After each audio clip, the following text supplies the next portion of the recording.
Fala, meus queridos, tudo bem com vocês? Sejam bem-vindos ao nosso querido Eletrônica Fácil. Vamos lá! Hoje nós vamos falar aqui para vocês, com muito carinho do fundo do coração, sobre os famosos sinais analógicos. Em todos os âmbitos, desde o âmbito da introdução, as suas características, as suas aplicações, onde encontramos, como que funciona isso eletronicamente, industrialmente, os tipos de sinais, enfim, vai ser um monte de conteúdo simplesmente incrível e sensacional. Então fica aqui com o professor Rodolfo até o final desse vídeo, que está simplesmente show de bola. Beleza? Vamos nessa! E é claro, meus queridos, se vocês estão aqui nesse conteúdo é porque amam o fantástico mundo da eletrônica, da automação, enfim. Então não esqueça de entrar no nosso canal do Telegram e também de baixar o seu e-book, que a gente fez com muito carinho, para todos vocês aprenderem ainda mais sobre o fantástico mundo da eletrônica, tá? E os links estão por aí, tá aqui no comentário, tá aqui em cima, tá, enfim, por sinal de fumaça. Você olha assim por sinal de fumaça e aparece o e-book, tá aí o nosso canal do Telegram. Mas procura, os links estão aqui na descrição do vídeo, tá bom? Bem, é o seguinte, então quando a gente fala de sinais analógicos, tá bom? É muito importante que você siga um pensamento norteador para que você possa entender de forma definitiva sobre isso, tá, pessoal? E vocês vão ver a partir desse vídeo que o mundo é analógico. Mas vem comigo que você passa de ano, ó.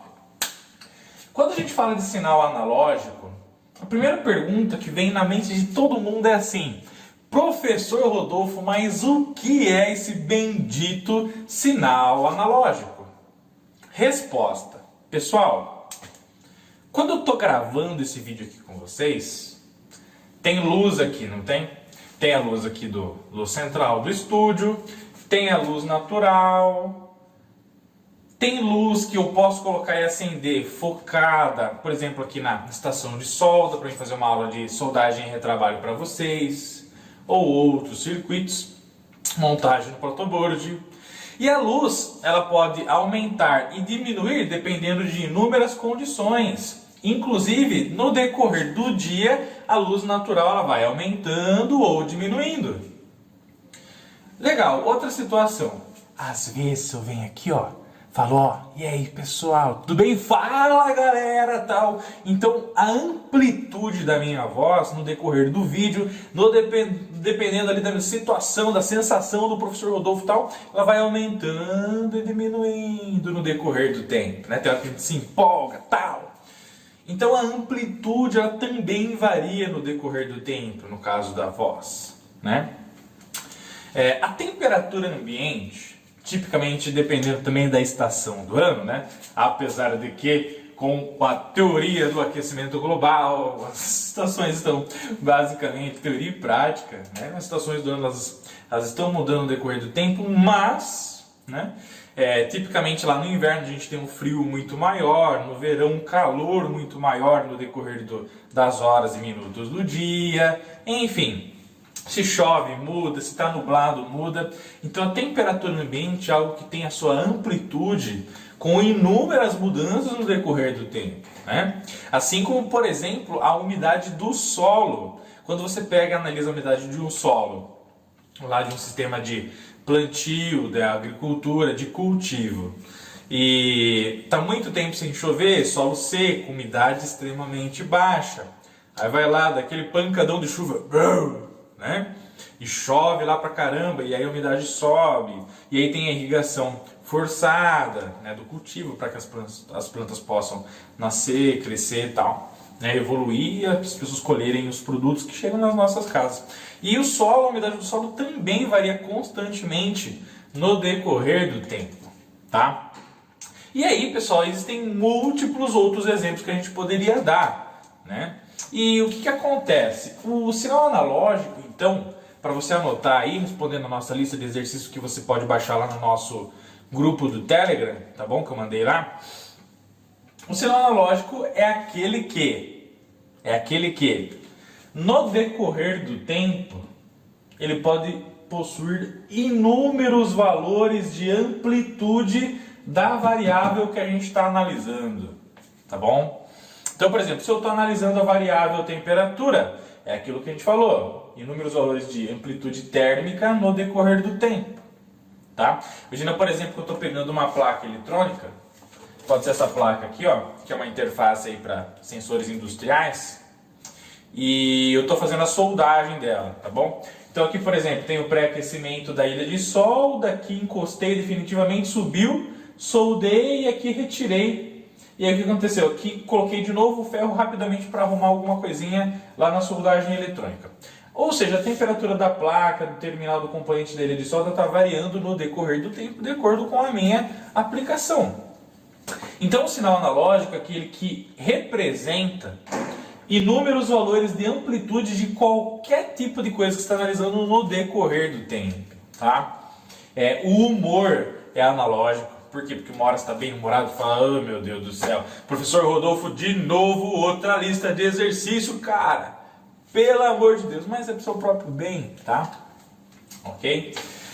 Beleza, entenderam isso, pessoal? Então, temperatura, umidade, varia de acordo com o tempo, amplitude, né, som, luz, velocidade do automóvel, tal, tá rápido, e vem uma lombada, se freia, tal. Então, toda vez que a gente fala de mudança de amplitude, de qualquer tipo de variável, tá? Isso é analógico. Lembra sempre disso. Tá bom? Amplitude, mudanças de amplitude, inúmeros valores de amplitude no decorrer do tempo é o que representa um sinal analógico, tá? Ah, professor Rodolfo, mas e uma senoide? Pô, a senoide, a famosa senoide lá que você conhece, do sinal alternado e tal, ela representa o sinal analógico? Sim, porque possui inúmeros valores de amplitude no decorrer do tempo, tá? Fechou, pessoal? Então, isso é a famosa característica de o que é um sinal analógico. Então essa é a nossa questão número 1, tá? Já vai respondendo aí, porque respondendo você já vai adquirindo cada vez mais conhecimento e vai fixando ele aí na sua mente, tá bom? Não esqueçam disso, tá? Pergunta 2. Cite exemplos de variáveis analógicas, tá? Pelo menos 5. Bem, a gente falou de um monte aqui, né? Então, temperatura, a umidade, a voz, a luz, a velocidade. Quando você, por exemplo, vai numa torneira, tá? E você pega lá no registro, lá, abre mais e menos a vazão de água, a vazão, o fluxo de água ali de litros por minuto é analógico também, que pode aumentar. Por exemplo, olha só que clássico, você vai lá tomar o seu banho, né? Incrível, maravilhoso. E aí tá bem frio, o que você faz com a água? Você pega e deixa ela bem pouquinho, só pra ficar ela tá que a aguinha quente. Aí tá no calor e tal, beleza, a água ali, você vai aumentar a vazão, então você pode aumentar ali a vazão da água através do registro e tal, se distancia mais, toma um banho com mais água, enfim, tá? Então são 5 aí, você pode colocar até outros que você queira colocar aí na sua lista de exercícios, tá bom?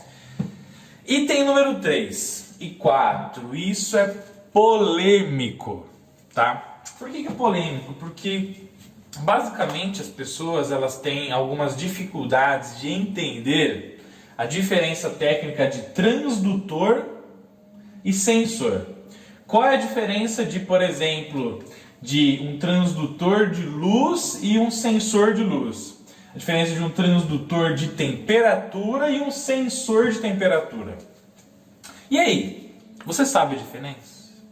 Se você já sabe a diferença de transdutor e sensor, não deixe de colocar aqui nos comentários, tá no campo de comentários aqui, porque isso agrega muito valor ao compartilhamento de informação. Professor, sempre aquele que compartilha conhecimento, vocês também podem compartilhar, fiquem à vontade, tá bom? Ó, transdutor é basicamente, pela definição, o dispositivo que consegue, através das suas características físicas, converter a variação de uma grandeza em outra grandeza.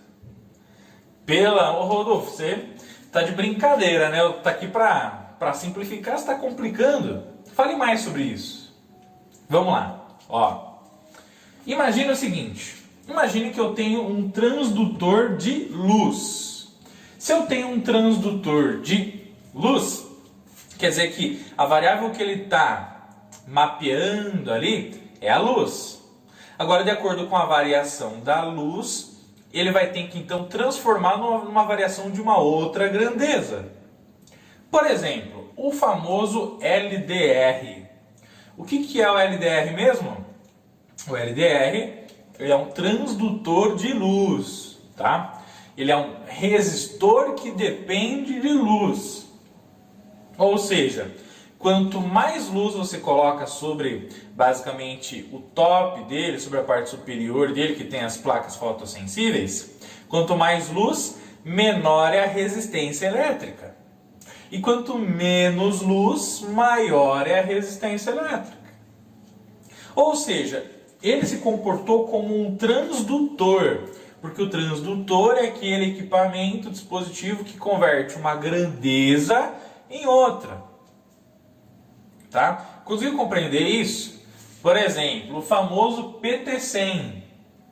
O que é o PT100? Ele é uma termorresistência de platina, que tipicamente a 0 graus Celsius tem 100 ohms de resistência. Tá? O que o PT100 faz? Varia temperatura, varia resistência elétrica. Varia um pouco para mais, um pouco para menos, varia sua resistência. Então ele está convertendo uma grandeza em outra. Não necessariamente precisa ser corrente, tensão elétrica a sua saída. Pode ser uma outra variação qualquer. Bem, meus queridos, então o transdutor é exatamente isso aí que a gente acabou de falar. É um dispositivo que na sua entrada, no seu mapeamento, ele capta uma grandeza e consegue transformar essa variação número 1 numa resposta número 2, que pode ser qualquer uma, tá? Então pode ser através de resistência, pode mudar algum aspecto químico, pode mudar a movimentação mecânica, enfim, pode mudar infinitas coisas, tá bom? Mas a definição de transdutor é aquele equipamento que consegue captar, fazer um monitoramento de uma grandeza e transformar em outra, e não necessariamente precisa ser elétrica a sua saída, a sua resposta, tá? Já o sensor, no item número 4 aí da nossa lista, o sensor é basicamente aquele dispositivo que ele vai fazer uma análise. Então, por exemplo, sensor de temperatura, sensor de pressão, sensor de vazão, sensor de voz, umidade, sensor de luz, sensor de qualquer coisa, sensor de presença, capacitivo, indutivo, magnético, óptico e tal. Toda vez que você ouvir falar de sensor, você está basicamente fixando que a saída de resposta desse elemento será elétrica, através de sinal de tensão ou corrente elétrica.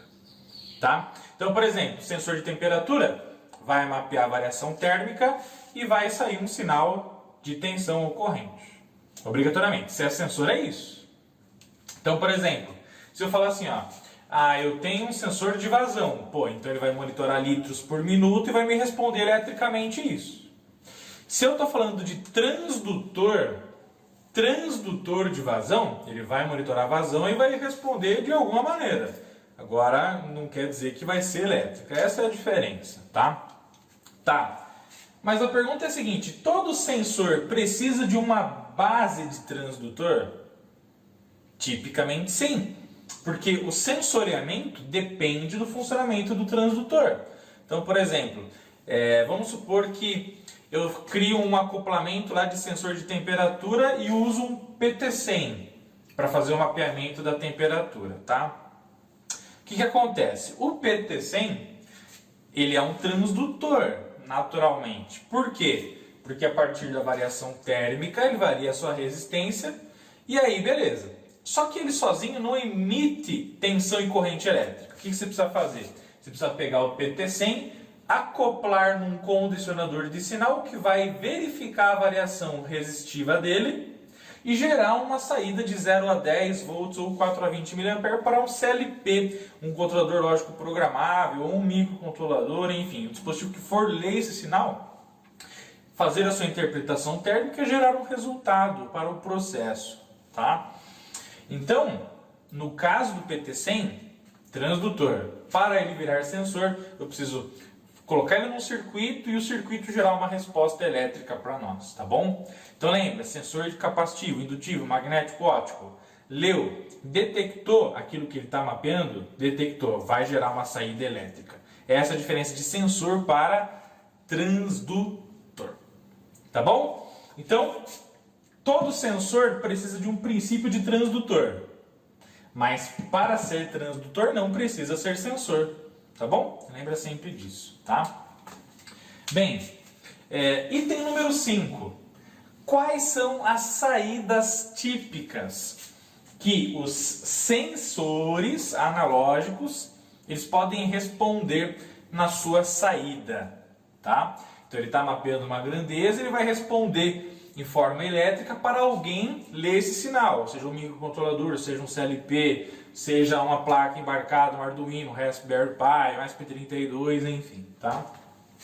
Tipicamente, podem responder uma variação térmica em 0 a 5 volts, se for um microcontrolador, 0 a 3.3, se for um embarcado que trabalha com no máximo 3.3 volts de alimentação, 0 a 10, tipicamente em sinais industriais para CLPs, controladores lógicos programáveis. Se for corrente, tipicamente ou é 0 a 20 mA ou 4 a 20 mA, tá? Os sensores podem responder tanto em tensão quanto em corrente, aí depende de cada caso qual é melhor para cada tipo de situação. A gente vai debater isso mais à frente, tá? Número 6. Como que os microcontroladores, o que é MCU? É uma central única de microprocessamento, tá? Como que os microcontroladores e CLPs, controladores lógicos programáveis, compreendem esses sinais? Bem, para eles compreenderem esses sinais, você vai ter que pegar o sinal que, basicamente, eu estou monitorando, que é o sinal de umidade, o sinal de temperatura, que está variando no decorrer do tempo, que tipicamente quem está captando é um transdutor, e eu vou ter que transformar esse sinal no sinal elétrico, que pode ser qualquer um desses aqui, dependendo da aplicação. E aí esse sinal elétrico vai ter que ter o mesmo perfil, tipicamente, da variação analógica da umidade, correspondendo a ela em tensão elétrica ou em corrente, enfim, qualquer um desses sinais, tá? E aí eu vou ter que transformar então os 0 a 5 volts para o microcontrolador na variação de 0 a 100% da umidade. Então 100% da umidade, 5 volts, por exemplo. 0%, 0 volts, tá? Beleza? E aí o microcontrolador, como ele trabalha, o microcontrolador e o CLP, como eles trabalham com sinal digital, todo o processamento é baseado em sistemas digitais, 0, 1, nível lógico alto, baixo, tal, e etc. Ele vai precisar ter embutido dentro dele, e a maioria tem, seja um Arduino, por exemplo, igual essa placa aqui, né, que tem um Atmega 328P aqui, tá bom? Uma placa maravilhosa aí de programação, tá bom? Que a gente aborda muito aqui. Seja qual for, ele tem que ter um ADC. O que é um ADC? É um conversor analógico para digital, ou seja, ele estará lendo na sua entrada uma variação analógica, mas para o cérebro compreender o que está acontecendo, ele vai fazer uma conversão para digital, ou seja, ele vai ter que converter tudo isso aqui nos famosos zeros e uns, e isso daí sim vai se tornar uma informação digitalizada para ele realizar o seu microprocessamento, tá bom? Beleza, e aí pessoal, e se eu tiver um microcontrolador que não tem ADC? Se eu tiver um CLP que não tem um slot, um cartão para entrada analógica? Aí você não vai conseguir ler tais tipos de sensores, tá bom? Então, para ler o sinal analógico, você precisa ter uma característica de leitura com ADC, conversor analógico para digital. Todo processamento é digital, tá? Bem, aqui é a pergunta número 6, né? Como que o microcontrolador e o CLP compreendem sinais, ele tem que ver um sinal elétrico desse tipo aqui. E a pergunta número 7, o que que... esqueci de falar. E para o CLP, por exemplo, ler um sensor de temperatura, um PT100, um termopar ou qualquer outro tipo de sensor, vai ter que pegar esse sensor, aliás, o transdutor, né? Vai ter que passar, se ele não responde eletricamente, se ele não é sensor diretamente, ele vai precisar virar um sensor. Para ele virar um sensor, para poder responder eletricamente para o CLP, para ele entender o sinal, você tem que pegar o elemento, o sensor, e colocar ele num condicionador de sinal. Tá? O que é um condicionador de sinal? É uma placa, ele é um dispositivo, que pode ser fixado até mesmo em trilho DIN, se for para painéis industriais. E aí você entra com o sensor lá, alimenta, por exemplo, com 24 volts, E ele vai converter a variação térmica, já especificamente para o PT100 no caso, para um sinal de 0 a 10 volts ou 4 a 20 mA. Na verdade, isso aqui vai depender do tipo do seu CLP, do cartão analógico do seu CLP, se ele entende o 0 a 10, se ele entende o 4 a 20. Se ele entende os dois, você escolhe o melhor para a sua aplicação. Bom? Beleza? Mas qual é melhor, qual é pior? Calma que a gente vai chegar lá, tá? Então, tem que ter um cartão analógico, um slot lá com ADC para ele fazer essa conversão aí. E a pergunta 7 e a 8 para a gente, por enquanto, fechar esse primeiro bloco aqui é a seguinte. Pergunta 7. O que é o tamanho do ADC? Bem, o tamanho do ADC, na verdade, significa o seguinte. O ADC ele vai fazer a conversão do analógico para digital. Mas essa conversão ela vai ter que ser armazenada numa certa quantidade de bits. Tá bom? E o tamanho do ADC, na verdade, são quantos bits que vão ser armazenada a resposta da conversão analógico para digital, tá?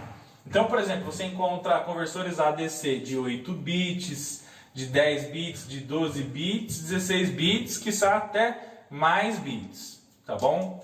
Mas esses aqui são os mais utilizados no mercado pelos equipamentos com ADC. E o que significa isso? Significa que se você tem um ADC de 8 bits, você vai ter que ler essa variação aqui e transformar ela em no máximo 8 uns. 8 uns digital significa que você vai ter que converter em no máximo 256 respostas possíveis, tá? Se o seu AD é de 10 bits, quer dizer que você vai converter essa variação em mais possibilidades, então em até 1024 possibilidades, que é a conversão desse número binário em decimal, tá pessoal? Se você tem um conversor AD de 12 bits, você vai converter essa variação, que vai estar lá, por exemplo, de 0 a 5 volts, se for no caso do microcontrolador, numa resposta de até 12 uns no máximo, que significa 4.096 possibilidades, tá? Aqui 256 possibilidades, tá bom? 1024 possibilidades, 4.096 possibilidades, tá bom? Já vou falar do range aqui embaixo, tá bom? E o 16 bits eu vou converter essa variação aqui no máximo 16 uns. 16 uns, como que eu sei essa conversão aqui? Basta você fazer 2, que é binário, elevado ao número de bits, que ele vai armazenar essa informação convertida. Então, no caso do 16 bits número 1, você vai ter 65.536 possibilidades, tá? Por que eu estou falando isso? Já já você vai entender na próxima questão, tá? Tipicamente, quanto maior é o tamanho do conversor AD, mais preciso ele é. Porque eu tenho mais opções de resposta, mais opções de conversão, tá bom? Mas a gente vai falar mais sobre isso no item da sensibilidade, tá? Mas já já a gente fala mais sobre isso, tá bom? Pergunta número 8. O que é, então, o range do conversor AD? O range, basicamente, é o seguinte. É do mínimo ao máximo que ele consegue medir. Tá bom? Isso é range. Qual é o range de uma régua? De 0 a 30 centímetros. Qual é o range de uma trena? De 0 a 5 metros. Então, é do mínimo ao máximo que ele consegue medir, tá? Então, o range do conversor AD, o que ele vai fazer? Ele vai pegar a variação da entrada de 0 a 5 volts e vai converter, por exemplo, de 0 a 255, que é o de 8 bits. Então você tem 256 possibilidades, que significa uma medição do range de 0, que é o mínimo, a 255, que é o máximo. Tá? Eu vou ter que converter, se for de 10 bits, de 0 a 1023, que dá um total de 1024 possibilidades. Tá bom? 0 a 1023, 1024 possibilidades. No caso do CLP, por exemplo, você pode ter lá um AD de 12 bits. E ele vai converter de 0 a 4.095, totalizando 4.096 opções. E se for 16 bits, de 0 a 65.535, que dá um total de 65.536 possibilidades de resposta. Tá bom, pessoal? Beleza? Tipicamente, quanto maior for o tamanho do AD, maior é o range de operação, mais preciso e maior qualitativo ele é em relação à leitura analógica e conversão para digital. Fechou? Mas aí, A gente vai aprendendo tudo isso e muito mais nos próximos conteúdos. Beleza? Pessoal, espero que tenham curtido demais esta aula, esta Masterclass incrível, sensacional. Não esqueça de deixar o seu like, deixar o seu comentário, o que você achou. Se você aprendeu mais sobre as análises analógicas, Conversor AD e muito mais, digita aí a hashtag Aprendi Professor aqui nos comentários, isso é muito importante, tá bom? Se você ainda não está no canal do Telegram, clica no link aí da descrição e também baixa o seu e-book aí, completo lá do cursoseletronicafácil.com.br, um livrão sobre o fantástico mundo eletrônico gratuitamente para vocês, tá bom? Um forte abraço do professor Rodolfo, de todo o time da família Eletrônica Fácil. Fiquem com Deus, tamo junto e até mais!